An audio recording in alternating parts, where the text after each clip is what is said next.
The graveyard was no place for an Omega after dark. And yet, there Isra stood, clutching wilted flowers against her chest, staring at the impossible sight before her. 20 white wolves circled her father's grave. Not wild wolves, not rogues. These were shifters, massive and silent, their fur gleaming like fresh snow beneath the rising moon. They moved in perfect formation, guarding the simple headstone as if it contained something precious, as if they had been waiting for her. Isra's breath caught when the largest wolf stepped forward. He was enormous, easily twice the size of the others, with eyes the color of winter storms. Power radiated from him in waves that made her knees buckle. Then he shifted. The man who stood before her was devastating. Tall, broad, carved from shadow and moonlight. A king's sigil marked his shoulder. "You're Aldrich's daughter," he said. Not a question. Isra couldn't speak. Couldn't move. "Your father saved my life," the Alpha King continued, his voice cold as the grave between them. "I owe him a debt that cannot be repaid in one lifetime, so I will repay it to you instead." He extended his hand, a command wrapped in an offer. "Come with me, or die here tonight." Neither of them understood what that debt would truly cost. 3 days earlier, Isra had buried her father in a pauper's grave. There had been no ceremony, no mourners, no pack to howl him into the next life. Just Isra, alone, watching strangers lower a pine box into frozen earth while snow gathered on her shoulders. Aldrich Vance had been a nobody, a pack less Omega who'd worked as a blacksmith in the border town of Thornwick, forging horseshoes and mending broken tools for wolves who barely acknowledged his existence. He'd raised Isra alone after her mother's death, teaching her to keep her head down, to never draw attention, to survive. And then he'd died. Collapsed at his forge with no warning, no illness, and no explanation. The healer had called it heart failure. But Isra had seen the look in his eyes that final morning, the fear, the resignation, as if he'd known something was coming, as if he'd been waiting for death to find him. Now, 3 days later, Isra stood at the edge of the graveyard as dusk painted the sky in shades of violet and ash. She shouldn't be here. Omegas didn't wander after dark, especially not packless Omegas with no one to protect them. But she hadn't been able to say goodbye. The strangers had shoveled dirt over her father's coffin before she could find the words. She needed to find them now. The cemetery was silent as she wove between headstones, her worn boots crunching on frost-hardened grass. Most graves here belonged to the forgotten, wolves who had died without pack or purpose. Her father fit right in? The thought made her chest ache. She found his grave in the far corner, marked by a wooden stake with his name carved in clumsy letters. No flowers, no offerings, just bare earth and a thin layer of snow. Isra knelt, placing her handful of winter jasmine against the stake. The cold seeped through her threadbare dress, but she didn't move. "I'm sorry," she whispered. "I'm sorry I couldn't give you more." The wind shifted. Isra's wolf stirred inside her, suddenly alert. Something was wrong. The air felt different, charged, and heavy with a presence that made her skin prickle. Then she heard it. Breathing. Not one creature. Many.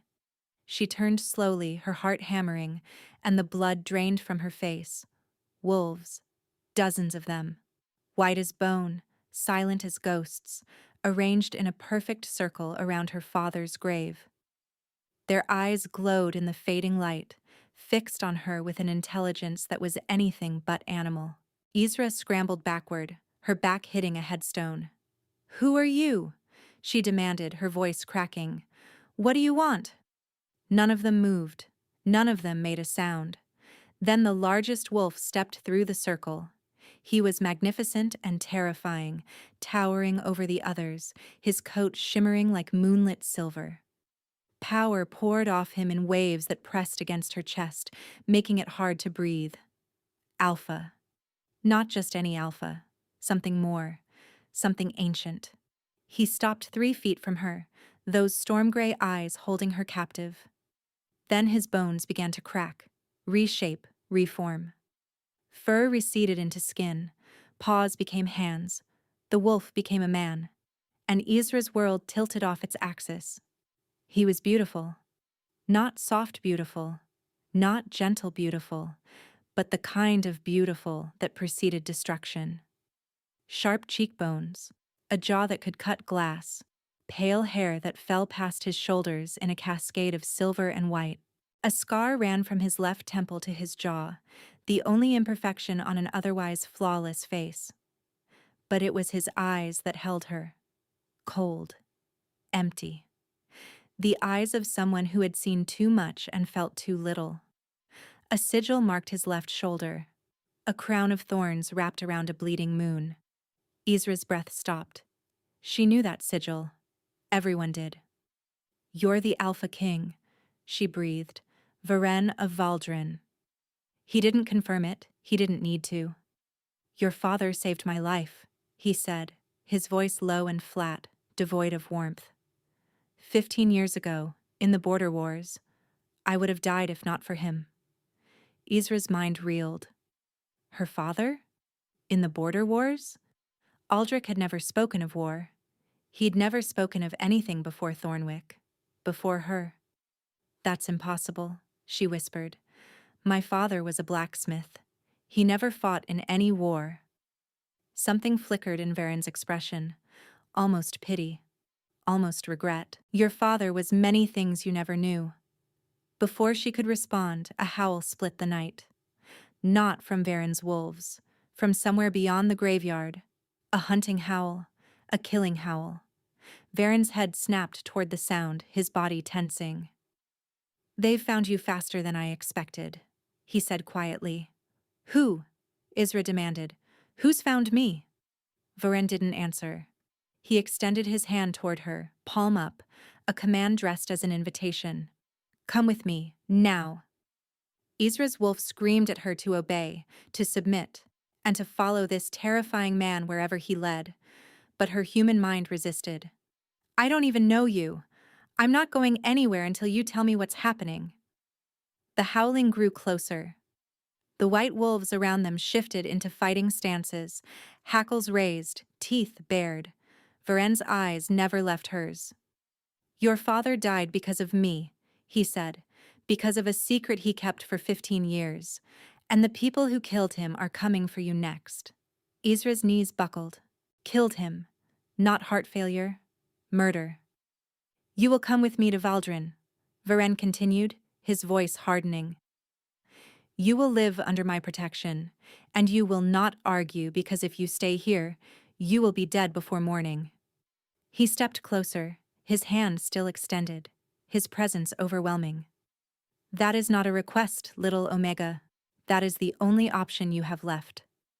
The journey to Valdron took 2 days, and Varen spoke perhaps 20 words total.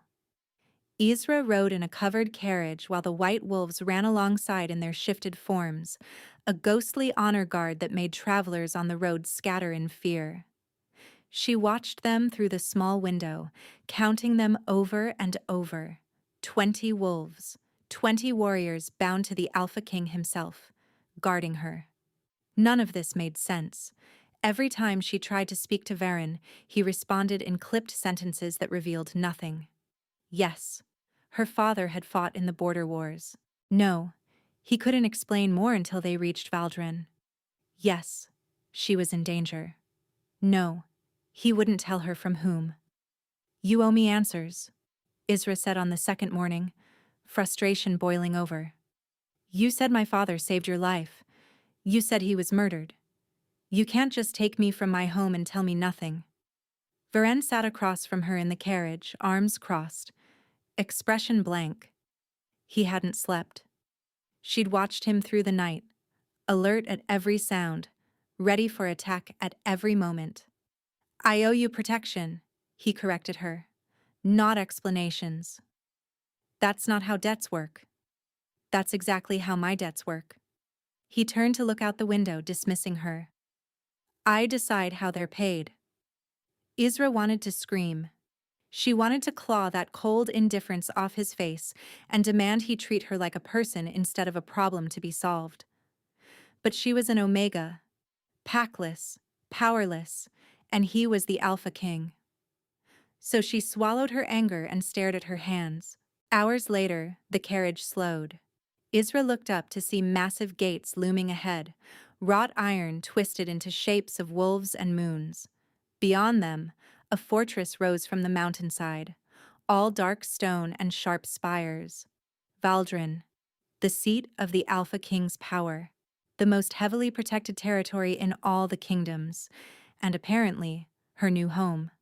The gates opened without a word spoken, as if the very metal recognized its master's approach.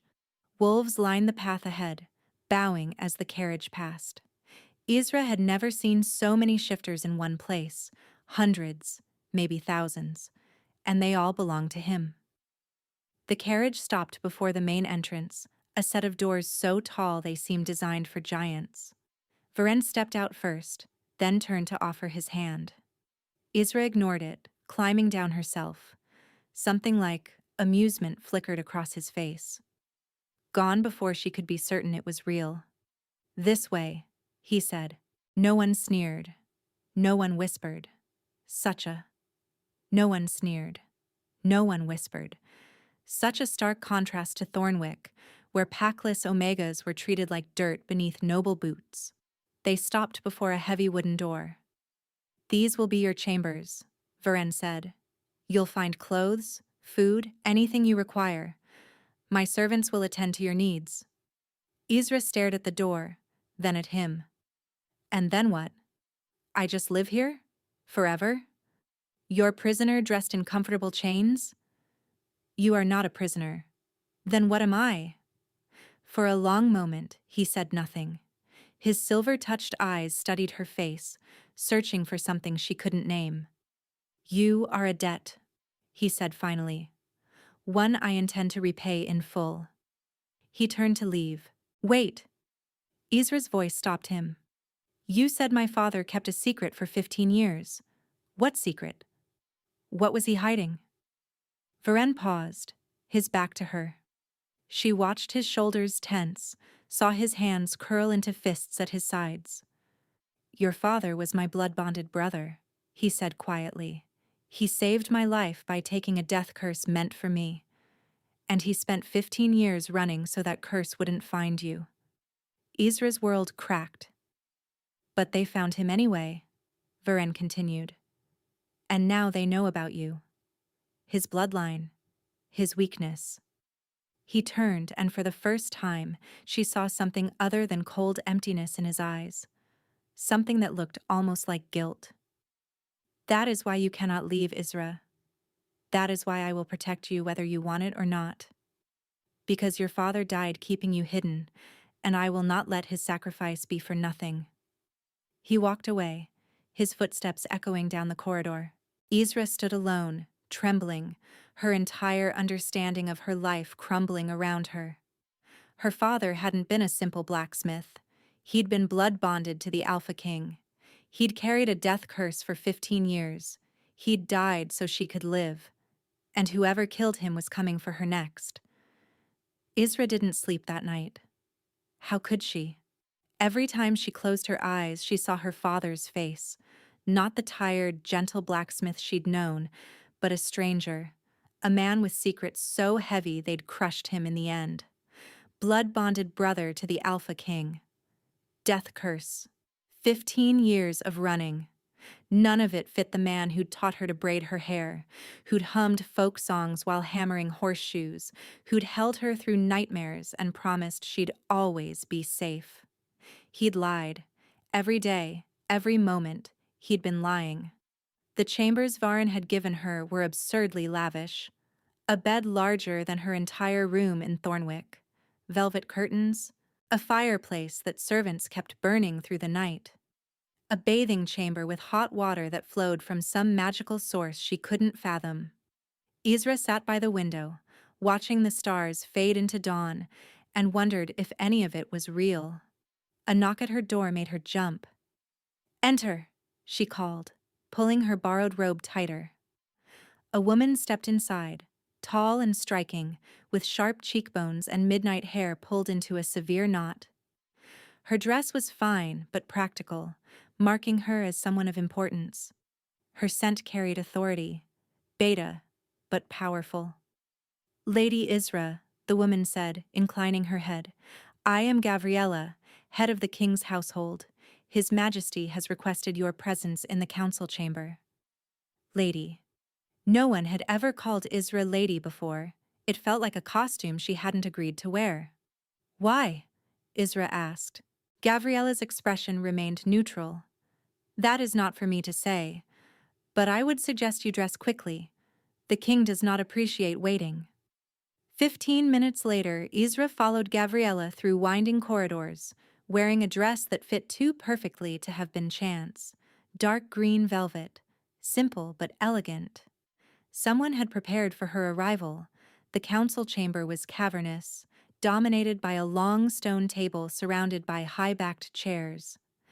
Morning light streamed through narrow windows, illuminating dust motes that danced in the air. Varen sat at the head of the table, flanked by two men Isra didn't recognize. One was older, gray-haired and weathered, with the scarred hands of a lifelong warrior. The other was younger, perhaps 30, with copper hair and a sharp, calculating gaze that made Isra's wolf bristle. "Sit," Varen said, gesturing to a chair near him. Isra sat, acutely aware of every eye in the room fixed upon her. "This is Aldwin," Varen indicated the older man, "commander of my personal guard. He knew your father during the border wars." Aldwin inclined his head, his expression softening with something that might have been grief. "Aldrich was the best of us. I'm sorry for your loss." Isra's throat tightened. "Thank you." "And this," Varen continued, his tone cooling noticeably, "is Lord Cresswell. He oversees relations between Valdron and the outer territories." Cresswell's smile didn't reach his eyes. "A pleasure, Lady Isra, though I confess myself curious why a packless Omega warrants the king's personal protection. Surely there are more efficient ways to honor a dead man's memory." The words were polite. The contempt beneath them was not. Isra opened her mouth to respond, but Varen spoke first. "Lord Cresswell questions my decisions often," he said, his voice flat. "I find it amusing that he still believes his opinion matters." Cresswell's smile tightened but didn't falter. "Merely seeking clarity, Your Majesty. The council will have questions. The nobles will gossip. An Omega of unknown origin suddenly installed in the palace?" He spread his hands. "You must see how it appears." "I see that my council will accept what I tell them," Varen replied, "and the nobles will gossip regardless. Their opinions are equally irrelevant." The tension in the room thickened. Isra watched the silent battle between the two men, power and resentment, and something darker she couldn't identify. Aldwin cleared his throat. "Perhaps we should discuss the more pressing matter." Varen nodded, turning his attention to Isra. "The wolves who were tracking you 3 nights ago belong to a faction called the Covenant. They're fanatics who believe blood bonds create weakness in alphas. For 15 years, they've hunted everyone connected to me." "They killed my father," Isra said. "Not a question." "Yes." The single word hit her like a physical blow. She'd known, of course. He'd told her in the graveyard. But hearing it confirmed in this cold chamber made it real in a way it hadn't been before. "They'll try to kill you as well," Aldwin added gently. "Not because of anything you've done, but because of what you represent. A blood bond debt means connection, and the Covenant destroys connections." "Then why bring me here?" Isra demanded, her voice rising despite her efforts to stay calm. "If they want to destroy the king's connections, isn't keeping me close exactly what they want?" Silence fell. Cresswell's smile widened, predatory and pleased. "The Omega raises an excellent point, Your Majesty. Perhaps it would be safer for everyone if she were placed somewhere less visible. Somewhere you could control," Aldwin muttered. "Somewhere sensible." Cresswell countered. Varen raised one hand. The room went quiet immediately. There is one way to ensure Isra's protection that the Covenant cannot circumvent, he said. His eyes met hers, and something in them made her stomach drop. One way to make her untouchable, even to them. And what is that? Isra asked, though part of her already knew, already felt the trap closing around her. Varen's expression revealed nothing. His scent remained controlled, unreadable. But his words changed everything. The only way to protect you, he said slowly, each word deliberate, is to claim you as mine. Publicly. Irrevocably. Cresswell's smile vanished. Aldwyn's eyes widened. Even Gabriella, still standing by the door, drew a sharp breath. But Isra couldn't react at all. She could only stare at the Alpha King, this cold, beautiful, terrifying man, as he proposed binding her life to his. You have until sunset to decide, Varen said, rising from his chair. But understand this, Isra. If you refuse, I cannot guarantee your survival. And if you accept... He paused, something flickering behind his eyes. If you accept, you will belong to me in the eyes of every wolf in the kingdom. There will be no going back. He walked out, leaving Isra frozen in her chair, the weight of an impossible choice pressing down on her chest. Belong to him. Or die. Her father had spent 15 years running from this moment, and now it had found her anyway. Isra had until sunset to decide her fate. She spent the morning pacing her chambers like a caged animal, her mind churning through options that didn't exist. Refuse the claim and die. Accept it, and belong to a man who looked at her like she was an obligation rather than a person. Neither choice felt like living. A knock interrupted her spiral. Gabriella entered without waiting for permission, carrying a tray of food Isra had no appetite for. You haven't eaten, the woman observed, setting the tray on a side table. Starving yourself won't change your circumstances. Nothing will change my circumstances, Isra replied bitterly. That's rather the point. Gabriella studied her for a long moment, then did something unexpected. She sat down in the chair across from Isra, folding her hands in her lap like they were about to have tea. May I speak freely, Lady Isra? I'm not actually a lady. You can drop the title. May I speak freely, Isra?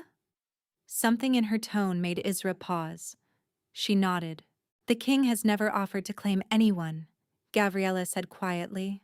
In 12 years of rule, he has rejected every political marriage, every alliance sealed by mating, every attempt to bind him through bond. Lords have offered daughters. Foreign queens have offered themselves. He refused them all. Isra frowned. Then why me? I'm nobody, a packless Omega with nothing to offer. Exactly. Gabriella's eyes held hers. You have nothing to offer him politically, no alliance, no wealth, no strategic advantage, which means his offer is genuine. He truly intends to protect you, not use you. The words settled over Isra like a strange weight. She hadn't considered that. She'd been so focused on feeling trapped that she hadn't stopped to wonder why the trap existed at all. He barely speaks to me, Isra said. He looks through me like I'm not there. How is that protection? Gabriella's expression softened just slightly. The king is not expressive, but his actions speak clearly if you know how to read them. 20 wolves guarding a grave. A carriage sent before dawn. Chambers prepared in advance. Clothes fitted to your exact measurements. She paused. He has been planning for your arrival for 3 years, Isra. Since the moment he learned the Covenant had found your father's trail. 3 years. While Isra had been living in ignorance, braiding her hair and helping at the forge, the Alpha King had been preparing to save her life. The realization cracked something inside her chest. The claiming ceremony, Isra said slowly. What does it involve? A blood exchange, words spoken before witnesses. Nothing more. Gabriella rose, smoothing her skirts. It will bind you to him legally, publicly, irrevocably, but it does not require— She hesitated. Physical intimacy, not unless both parties choose it. Ezra's cheeks flushed despite herself. The king has made clear that your chambers will remain your own, Gabriella continued. You will have autonomy within these walls, protection without possession. That is his offer. Protection without possession, safety without surrender. It was more than Ezra had ever been offered in her entire life. The ceremony took place at sunset, in a chamber deep within the fortress. Ezra stood before an altar of black stone, wearing a gown of midnight blue that made her feel like someone else entirely. Candles flickered around them, casting dancing shadows on walls carved with ancient symbols. Varen stood across from her, dressed in formal black, his silver hair bound back from his face. He looked like a statue brought to life, beautiful and remote and utterly untouchable. Aldwin stood as witness, along with 3 other wolves Ezra didn't recognize. Cresswell was notably absent. Give me your hand, Varen said. Ezra extended her palm. He took it in his, and she gasped at the contact. His skin was cold. Not cool, but genuinely cold, as if ice ran through his veins instead of blood. She looked up at him sharply, but his expression revealed nothing. A priestess stepped forward, elderly and stooped, her eyes milky with age. She spoke words in the old tongue that Ezra didn't understand, her voice rising and falling like a chant. Then she produced a small silver blade. Blood calls to blood, the priestess intoned. Bond answers bond. Speak your vows, Alpha King. Varen's grip tightened on Ezra's hand. His pale eyes, frost-rimmed and unreadable, met hers, and for just a moment she saw something flicker behind them. Uncertainty, perhaps. Or something deeper. I claim this woman as mine, he said, his voice carrying through the chamber. Her enemies are my enemies. Her blood is under my protection. Any who harm her answer to me.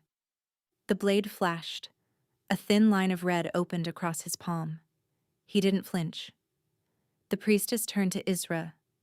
Before she could prepare herself, the blade kissed her palm, a sharp sting followed by spreading warmth. Her blood welled to the surface, crimson against her skin. Then Varen pressed his bleeding hand against hers, their wounds meeting, their blood mingling. The sensation hit Ezra like lightning. Heat flooded through her, spreading from their joined hands into her chest, her stomach, her bones.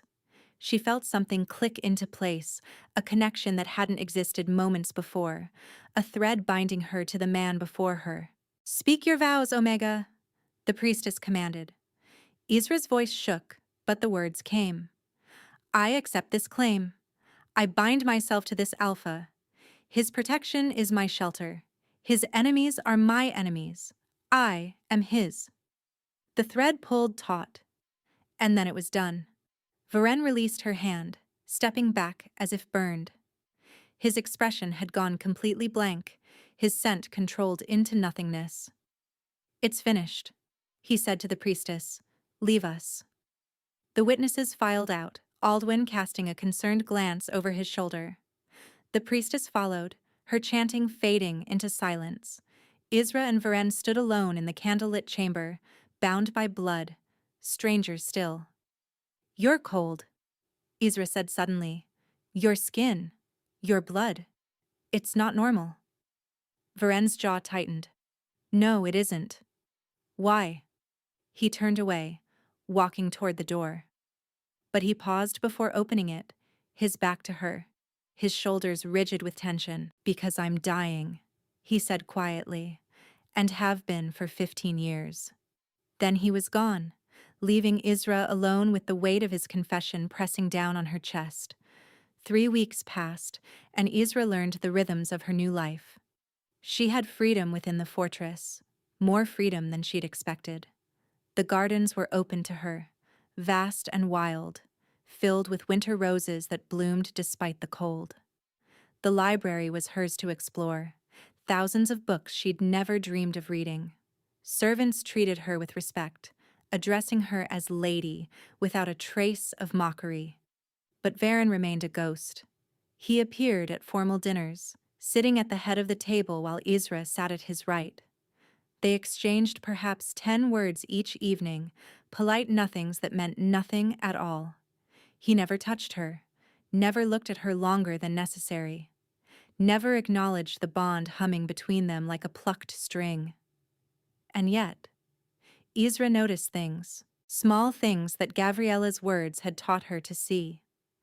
When she mentioned offhandedly that she missed the winter jasmine from Thornwick, a pot of it appeared in her chambers the next morning.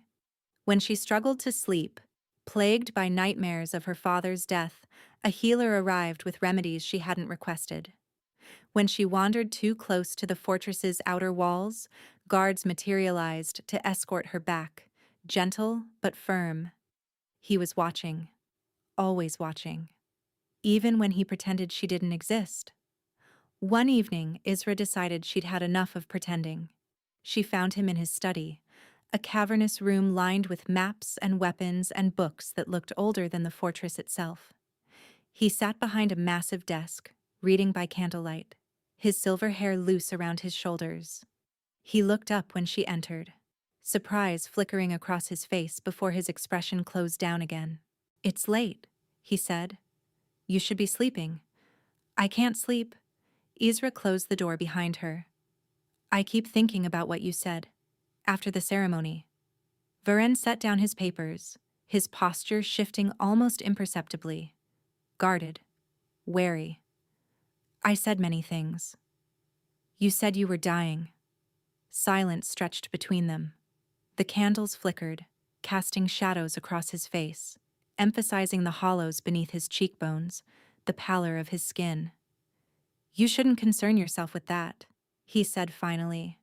"You're my mate." The word felt strange on her tongue, too intimate for what they were. "Legally, at least. If you're dying, I think I have a right to know why." Something shifted in his eyes. Not anger. Something sadder. "Sit down, Isra." She sat in the chair across from his desk, her heart pounding. Varen was quiet for a long moment, staring at the candle flame as if searching for words he'd never spoken aloud. "The death curse your father took from me," he began slowly. "It wasn't meant to kill instantly. It was designed to freeze the heart. Slowly. Over years. A punishment worse than death." Isra's breath caught. "But my father took it from you. You should be free of it." "I was. For a time." Varen's hands curled into fists on the desk, but blood bonds are complicated. When your father took the curse, he didn't destroy it. He merely shared it. Half remained with him, half stayed with me. "That's why he died," Isra whispered. "The curse finally took him." "Yes. And now that his half is gone?" Varen met her eyes, and she saw the truth written there. "Mine is accelerating. The cold you feel in my skin, it's not natural. It's the curse, spreading, freezing me from the inside out." "How long do you have?" "Months. Perhaps a year." He said it flatly, without self-pity. "The healers have tried everything. Nothing works. The curse is old magic, blood magic, the kind that doesn't break." Isra sat very still, processing the impossible weight of his words. He was dying. The man who had saved her, claimed her, bound his life to hers, was dying. And she felt it now, through their bond, a creeping cold at the edges of her awareness. His cold, his death, seeping through the connection between them. "Why didn't you tell me before the ceremony?" she demanded. "I bound myself to a dying man. Don't you think I deserve to know? Would you have refused?" The question stopped her. Would she have? Knowing that refusal meant death? Knowing that he'd spent 3 years preparing to save her? "No," she admitted quietly. "But I still deserve the choice." Varen nodded slowly, accepting her anger without argument. "You're right. I should have told you. I didn't because—" He paused, searching for words. "Because I didn't want you to pity me. I've had enough pity to last several lifetimes." The vulnerability in his voice cracked something inside her. This cold, remote, terrifying king, and he was afraid of pity. "I don't pity you," Isra said. "I'm furious with you. There's a difference." For the first time since she'd met him, Varen smiled. It was small, barely a curve of his lips, but it transformed his face. Made him look human, made him look almost warm. "Fury I can handle," he said. "It's kindness that undoes me." Isra didn't know why those words made her chest ache, but they did. She stood, suddenly needing distance, needing air. "I should go. Let you rest." "Isra." His voice stopped her at the door. She turned. Varen was watching her with an expression she couldn't read, something intense and searching and almost desperate. "Thank you," he said quietly, "for not pitying me." Isra nodded, not trusting her voice, and fled to her chambers. But sleep didn't come. She lay awake for hours, feeling the bond between them pulse with something new. Something that felt dangerously like the beginning of more. The weeks that followed changed everything. Varen began appearing at unexpected moments. In the library, where he'd find her reading and settle into a nearby chair with his own book. In the gardens, where he'd walk beside her in silence, their breath fogging in the winter air. At meals, where his 10 words became 20, then 50, then conversations that stretched long past dessert. He asked about her life in Thornwick, her father's habits, his little kindnesses, and the songs he'd hum. He listened with an intensity that made Isra feel seen in ways she'd never experienced, and slowly, reluctantly, he began to share pieces of himself. He told her about the border wars, about the night her father had thrown himself between Varen and a curse meant to end his bloodline. He told her about the guilt that had eaten at him for 15 years, knowing Aldrich was dying somewhere while Varen sat on a throne. "I tried to find him," Varen said one evening as they sat by the fire in his study. It had become their habit now, these late-night conversations.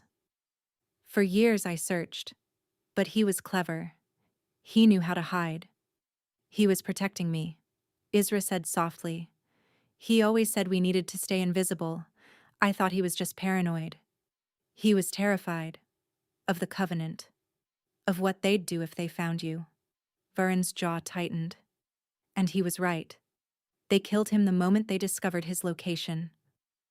Isra stared into the flames, grief and anger tangling in her chest. "I want them dead. The Covenant. Every single one of them." "They will be." Varen's voice was quiet but certain. "Aldwin has been tracking their movements. We're close to finding their stronghold." "And when you do?" His eyes met hers, hard as frozen steel. "I will destroy them. Every last one. For your father. For you." The conviction in his voice made her shiver. But not with fear. With something else entirely. The attack came without warning. Isra was walking in the gardens as evening settled over Valdron, the sky fading from amber to violet, when the first explosion shook the ground. She stumbled, grabbing a stone pillar for balance, as smoke billowed from the fortress's eastern wing. Screams erupted. Howls split the air. The clash of steel on steel echoed through the twilight. Isra ran toward the fortress, her heart pounding, but she'd barely made it 10 steps when figures emerged from the smoke. Wolves, but not Varen's wolves. These were black-furred, red-eyed, reeking of blood magic. Covenant. She shifted instinctively, her wolf bursting forth in a desperate bid for survival. But she was small, untrained, an omega against killers. One of them slammed into her, sending her crashing into a stone wall. Pain exploded through her body. She tried to rise, but a massive paw pinned her down. A voice snarled above her. The blood bond female, the Alpha King's weakness. Kill her, and he breaks. Isra closed her eyes, waiting for the end. It didn't come. A roar shattered the evening air, primal and terrifying, filled with a rage that made even the Covenant wolves freeze. Then white fur flashed through the smoke, and the wolf pinning her was gone, torn away by jaws that glowed with an impossible silver light. Varin. But not the Varin she knew. This wolf was massive, monstrous, wreathed in frost that spread across the ground wherever he stepped. His eyes blazed with cold fire. His every movement screamed death. He tore through the Covenant wolves like they were paper. Blood sprayed, bodies fell. In seconds it was over. Varin shifted, standing naked and heaving in the ruined garden. His skin was deathly pale, his veins visible beneath it, dark and frozen. The curse, Isra realized with horror. It was consuming him. Varin, she gasped, struggling to her feet. He turned to her, and his eyes widened. Not at her injuries, at something else. You're glowing, he breathed. Isra looked down at her hands and nearly screamed. Light poured from her skin, golden and warm, pulsing in time with her heartbeat. It wasn't painful. It felt like sunshine, like summer, like everything opposite to the cold radiating from Varin. What's happening to me? She whispered. Varin crossed to her in 2 strides, his cold hands cupping her face. The moment he touched her, the light intensified, and the frost on his skin began to retreat. He gasped, his eyes going wide. It's you, he said, wonder bleeding through his voice. Your bloodline. It's not just wolf. It's something else. His hands trembled against her cheeks. Isra, you're a sunborn, a healer bloodline thought to be extinct for centuries. I don't understand. You can break the curse. His voice cracked on the words. Your father knew. That's why he hid you. That's why the Covenant wanted you dead. Because you're the only one who can destroy what they created. The light around Isra flickered, then faded, leaving her shaking and exhausted. But Varin's skin was warm. For the first time since she'd met him, truly warm. Varin, she started. He pulled her against him, his arms wrapping around her, his face buried in her hair. She felt him trembling, felt the wild pounding of his heart. I thought I lost you, he rasped. When I saw them attack, when I felt your fear through the bond, I thought. I'm here, Isra whispered. I'm alive. He pulled back just enough to look at her face, his eyes no longer cold. They burned with something fierce and desperate and terrified. I can't lose you, Isra. His voice broke. I know I said this bond was only protection, only debt, but He stopped, struggling with words that seemed too heavy for his tongue. Isra's heart hammered. But you what? I love you. The words came out like a confession torn from his chest. I've loved you since you stood in that graveyard and demanded answers instead of cowering. I've loved you since you called me cold and didn't flinch. I love you. And I'm terrified because everyone I've ever loved has died, and I cannot. Isra kissed him. She didn't plan it, didn't think. She just rose on her toes and pressed her lips to his, silencing the torrent of words, answering his confession with action instead of speech. His arms tightened around her. He kissed her back like she was air and he was drowning, desperate and reverent and consuming. When they finally broke apart, both gasping, Isra pressed her forehead to his. I love you too, she whispered. I didn't want to. I tried not to, but I do. Varin laughed, a broken, beautiful sound. We're both terrible at following rules. Then his expression shifted. His grip on her loosened. His face went pale again, paler than before. Varin? He stumbled, his hand flying to his chest. Frost spread across his skin, faster than she'd ever seen it, crawling up his neck toward his face. No, Isra gasped. No, no, no, you were warm. You were healing. The curse, he choked out. It fights back. When I feel too much, when I let myself. He collapsed to his knees, ice crystals forming on his lips. It accelerates. Then stop feeling. Ezra dropped beside him, grabbing his face. Push me away. Hate me. Whatever you have to do. Varen looked at her with eyes that were already glazing over with frost. I can't, he whispered. I tried. For weeks, I tried. But you're impossible to resist, Ezra. Your warmth and fury and everything I've ever wanted. His eyes fluttered closed. Varen! Ezra screamed. But he didn't respond. The Alpha King lay in her arms, frozen, dying, because he'd dared to love her. And Ezra had no idea how to save him. Ezra refused to let him die. She screamed for help until her throat burned raw. Guards came running, then healers, then Aldwin himself, his weathered face going pale at the sight of his king frozen on the ground. They carried Varen inside, to his chambers, where a fire roared in the hearth, but did nothing to melt the frost spreading across his skin. Healers worked frantically, pressing heated stones to his chest, forcing warm elixirs between his blue lips. Nothing worked. The curse has accelerated beyond anything we've seen, the head healer said, her voice trembling. At this rate, his heart will freeze completely within hours. There has to be something. Ezra stood at the foot of his bed, shaking, her hands still glowing faintly with that golden light she didn't understand. I'm Sunborn. He said I could break the curse. Tell me how. The healer exchanged a glance with Aldwin. Lady Ezra, Aldwin said carefully. The Sunborn bloodline hasn't existed in over 400 years. We have no records of how their powers worked, no instruction, no guidance. Then find someone who does. There is no one. Ezra wanted to scream, wanted to tear the room apart with her bare hands. Varen lay before her, the man who had saved her, claimed her, loved her, and she was powerless to save him in return. The bond between them pulsed weakly, fading like a dying heartbeat. Leave us, she said. My lady, the healer began. Leave, now. They left.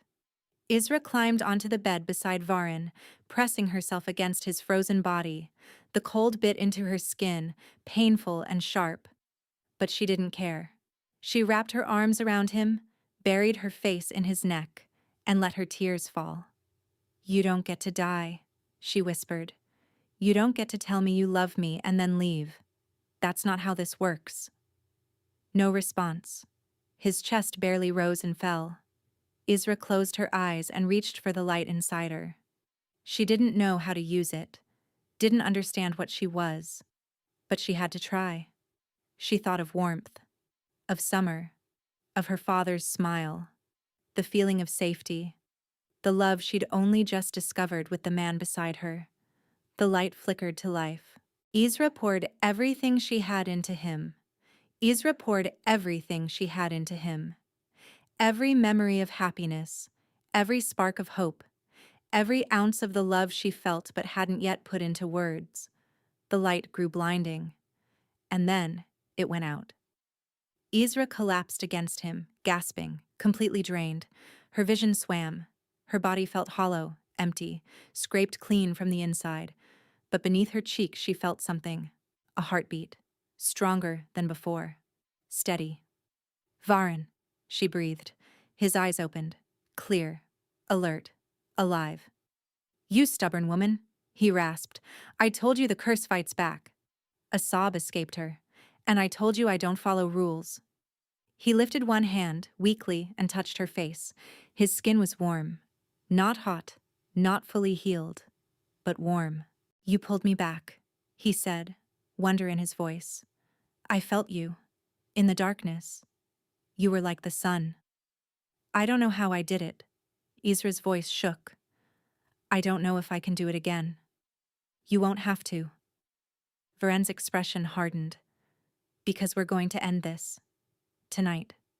Aldwin burst through the door as the first light of dawn crept through the windows. Isra had refused to leave Varen's side, dozing fitfully in a chair beside his bed while he regained his strength. "We found them," Aldwin announced, his face grim. "The Covenant's stronghold. It's been hidden in the northern mountains, warded by blood magic. But the attack last night exposed their location. They're vulnerable."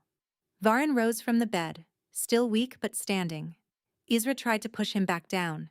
"You nearly died a few hours ago. You can't—" "I can," he cut her off. "And I will. The Covenant has hunted my bloodline for generations. They killed your father. They tried to kill you.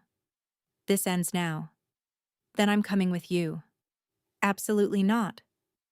I'm the one who can heal you if the curse flares again." Isra stood her ground, chin lifted. "And I'm the one they fear most.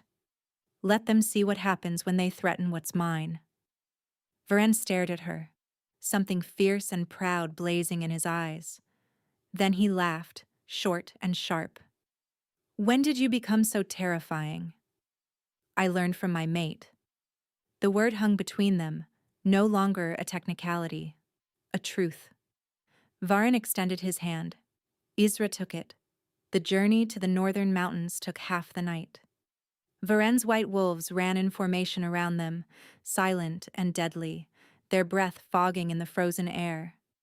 Isra rode at Varen's side, dressed in leather armor that Gabriella had pressed upon her, a dagger strapped to her thigh. She'd never fought in her life, but she would learn tonight if she had to. The Covenant's stronghold was carved into the mountainside, a fortress of black stone hidden behind wards that shimmered like oil on water. But the wards were weakened now, damaged by whatever magic the Covenant had expended in their failed attack. "Aldwin," Varen commanded, "take the eastern approach. Draw their fighters out. I'll enter from the north with a small team." "And the Sunborn?" Aldwin asked, glancing at Isra. "She stays with me." They moved like shadows through the snow. The northern entrance was guarded by 2 Covenant wolves, their black fur matted with old blood. Varen killed them before they could howl a warning, his movements brutally efficient. Inside, the fortress was a maze of narrow corridors and flickering torches.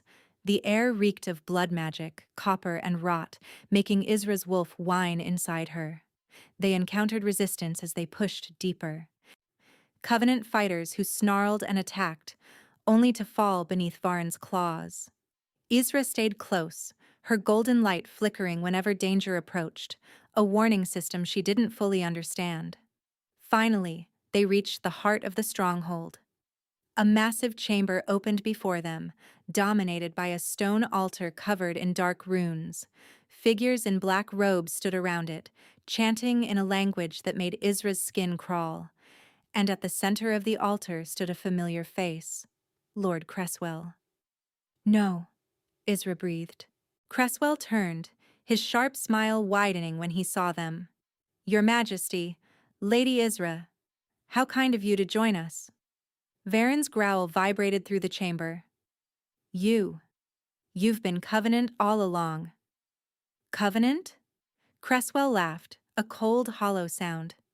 "I founded the Covenant, boy, generations ago." His smile widened, revealing teeth too white, too perfect for a man his apparent age. "Blood magic has its rewards, immortality chief among them. Your bloodline has been a thorn in our side for centuries, and I have waited every single year to see it end." His eyes shifted to Isra. "But when we discovered there was still a Sunborn alive, hidden away like a precious secret, well, we knew we had to act." "You killed my father," Isra snarled. "Your father was a complication, a blood bond that protected the king from our curse. We had to sever it." Cresswell spread his hands. "Though I confess, I didn't expect you to be so useful. A Sunborn bound to an Alpha King? The power we could harvest from that bond alone would fuel our magic for centuries." "You're insane. I'm patient." Cresswell's smile vanished. "And now you've delivered yourselves right to me. Kill the king. Capture the girl." The robed figures surged forward. Varen shifted, his massive white wolf erupting into the chamber with a roar that shook the walls. He met the attackers head-on, tearing through them with savage efficiency. But there were too many. For every Covenant wolf he killed, 2 more took its place. And the cold was spreading again, creeping up his fur, slowing his movements. The curse. Cresswell was feeding it somehow, amplifying it through the runes on the altar. Isra watched in horror as Varen stumbled, frost forming on his muzzle. No! She ran toward the altar, toward Cresswell, light blazing from her hands. He caught her wrist, his grip impossibly strong for a man his apparent age. "Foolish child," he hissed. "Your power is nothing without training. You can't even—" Isra pressed her burning palm to his chest. The light exploded. Cresswell screamed as golden fire consumed him from the inside out. The runes on the altar cracked, shattered, dissolved into ash. The Covenant wolves collapsed, their connection to blood magic severed in an instant. The chanting stopped. Isra stood alone in the center of the chaos, her hand still outstretched, her entire body blazing with light so bright it hurt to look at. She didn't know how she'd done it. She'd simply wanted him gone, wanted him destroyed. And the power inside her had answered. When the light faded, Cresswell was gone. Nothing remained but a scorch mark on the stone floor. Isra. Varen's voice, human again, raw with exhaustion. She turned to find him kneeling among fallen bodies, his skin pale but no longer frozen. The frost was gone, completely gone. She ran to him, dropping to her knees, her hands finding his face. "The curse," she gasped. "Is it gone?" He looked at her with something like awe. "When you destroyed him, you destroyed the curse's anchor. I can feel it. The cold is gone." Isra's eyes burned with tears. "You're free?" "We're free." He pulled her against him, holding her so tightly she could barely breathe. "You freed us all. Every king after me. Every child we might have. The curse is broken." She clung to him, sobbing, overwhelmed by relief and exhaustion and the impossible weight of what she'd just done. Around them, Aldwin's forces poured into the chamber, securing survivors, tending to wounded, finishing what Isra and Varen had started. But Isra didn't see any of it. She saw only Varen, her mate, alive, warm, whole. "I love you," she whispered against his chest. He pressed a kiss to her hair. "I know. I felt it. When I was dying, when the cold was taking me, I felt your love pulling me back. It was the only thing stronger than the curse. Is that how I broke it? Love?" Varen pulled back, cupping her face in his hands. His eyes, once cold as winter storms, now burned with warmth she'd never seen before. "The Sunborn were healers," he said. "But not in the way we understand healing. They didn't just mend flesh or cure illness. They healed through connection, through bonds, through love." His thumb brushed across her cheek, wiping away her tears.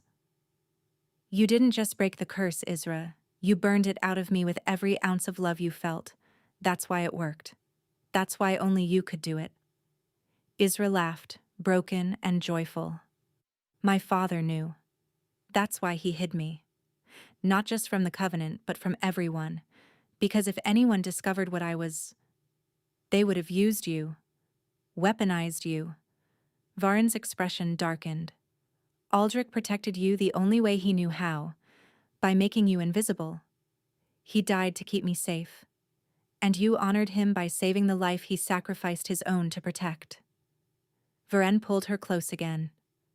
"Your father would be proud, Isra. I know I am."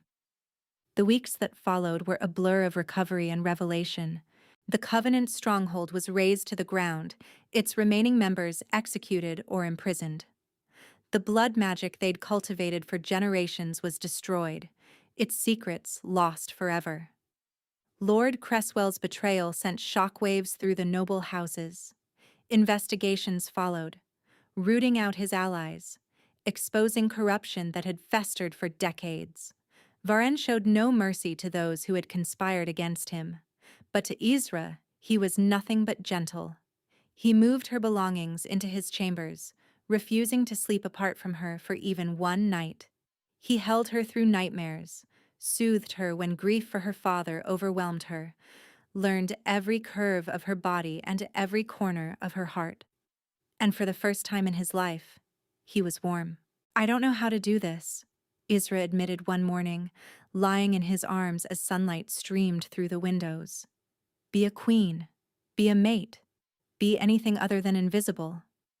Varen traced patterns on her bare shoulder. "You don't have to know. We'll learn together. You've been a king for 12 years. You don't need to learn anything. I've been a frozen king for 12 years. Cold. Empty. Going through motions without feeling any of it." He tilted her chin up, forcing her to meet his gaze. "You woke me up, Isra. Everything before you was just surviving. This, with you, is living." She kissed him then, soft and slow, savoring the warmth of his lips, the steady beat of his heart against hers. "I want to visit my father's grave," she said when they broke apart. "Properly this time, with flowers, with words. Then we'll go today." They returned to Thornwick together. The Paupers' cemetery looked different in daylight. Smaller somehow, less menacing. Isra walked between the headstones with Varen at her side, his hand wrapped around hers. Her father's grave was marked by a new stone now, carved with his name and a phrase Varen had chosen: "Blood-bonded brother, beloved father, hero." Isra knelt before it, laying a bundle of winter jasmine against the stone. "I understand now," she whispered. "Why you hid, why you ran, why you never told me anything." Her voice broke. "You were protecting me. Every day, every moment, you were keeping me alive." Tears slid down her cheeks. "I wish you could see me now, Papa. I wish you could meet Varen properly. Not as the king you saved, but as the man who loves your daughter." She laughed through her tears. "He's stubborn and cold and terrible at talking about feelings. You would have gotten along." Varen made a soft sound behind her that might have been protest. "I broke the curse," Isra continued. "The one you carried for 15 years. It's gone now. Forever. Your grandchildren will never feel its cold."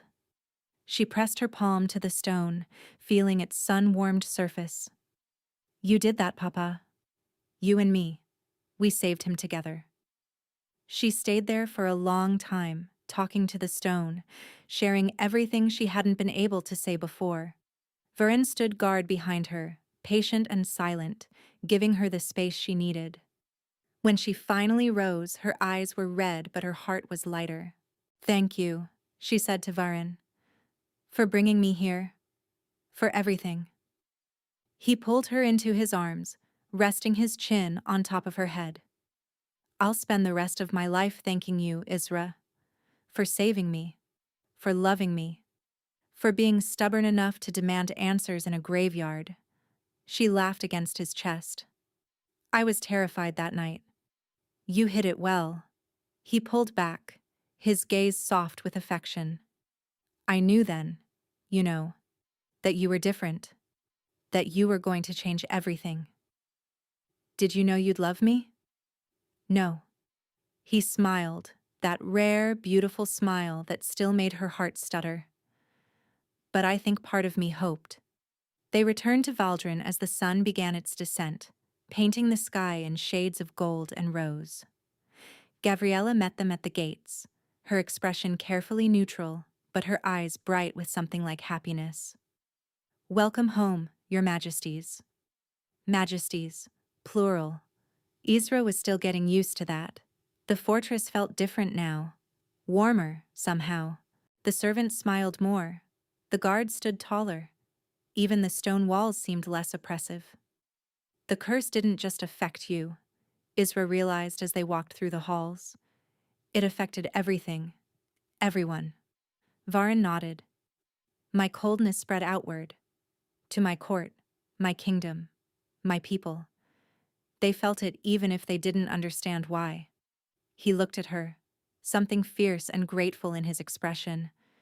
You didn't just save me, Isra, you saved all of Valdron. That night they stood on the balcony of their chambers, watching the first stars emerge in the darkening sky. Varen's arms wrapped around her from behind, his warmth seeping into her bones. She leaned back against him, content in a way she'd never imagined possible. What happens now? She asked. Now we live. He pressed a kiss to her temple. We rule together. We build a family. We grow old watching our children and their children thrive in a kingdom free from curses and shadows. That sounds terrifying. It does. She could hear the smile in his voice. But I've faced death, betrayal, and a stubborn Omega who demanded answers while surrounded by wolves. I think I can handle happiness. Isra turned in his arms, looping her hands around his neck. I love you, Varen of Valdron. I love you, Isra of Valdron. He kissed her, slow and deep, full of promise and forever. My mate, my queen, my son. Above them, the heavens blazed with countless points of light.